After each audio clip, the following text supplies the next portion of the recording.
theme in Games for GBGD 409, Game Social and Cultural Studies by Adam Majid. The theme of a game is always subjective to how the player interprets the events. In Final Fantasy VIII, the core themes are Fate is Death and Live Your Dream. It is only with Squall's death in combat against Sorceress Edea in Dealing City that he is free to live his dream, have everything he wants, before succumbing to his fate of death. I believe that this is set up in the narrative of the game with Squall's musing on death in the latter part of the first disc. He has actually considered his own death and what little difference it will make for the world. This is essentially foreshadowing of the events to come and is also in line with what I believe to be the central theme of Final Fantasy VIII's story. This also serves as a sense of foreboding or ominous suggestion to the players that bad things are about to happen. Having been impaled with an ice shard half the size he is, he wakes up fully healed as if he was never injured.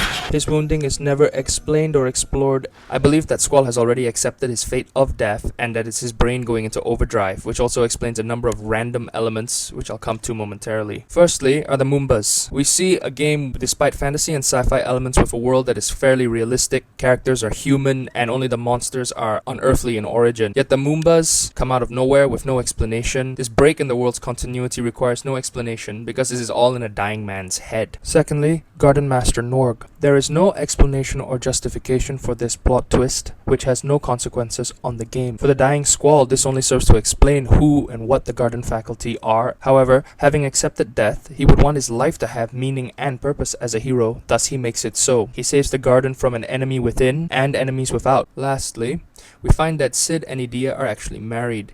Yet like the Norg incident, it comes completely out of nowhere. It has no impact or bearing on the story. These random plot twists and additions do not contradict the world, but still make no sense, unless these are the conclusions in the dying mind of a 17-year-old. In his mind, Squall was able to enjoy a perfect fantasy romance with Rinoa. She entered and disorganized his perfect life. Fate threw them together. They overcame numerous challenges together. He spent a lot of time saving her, and ultimately became her hero, guardian, and protector. This is as close to a real romance as Squall will get.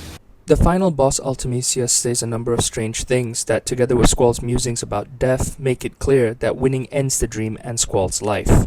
Upon winning, Squall finds himself in limbo, and calling out Rinoa's name begins to play a photo-video montage of her, with her face and form blurred and worsening as it loops. Symbolically, as the montage degrades, his memories die and death closes in.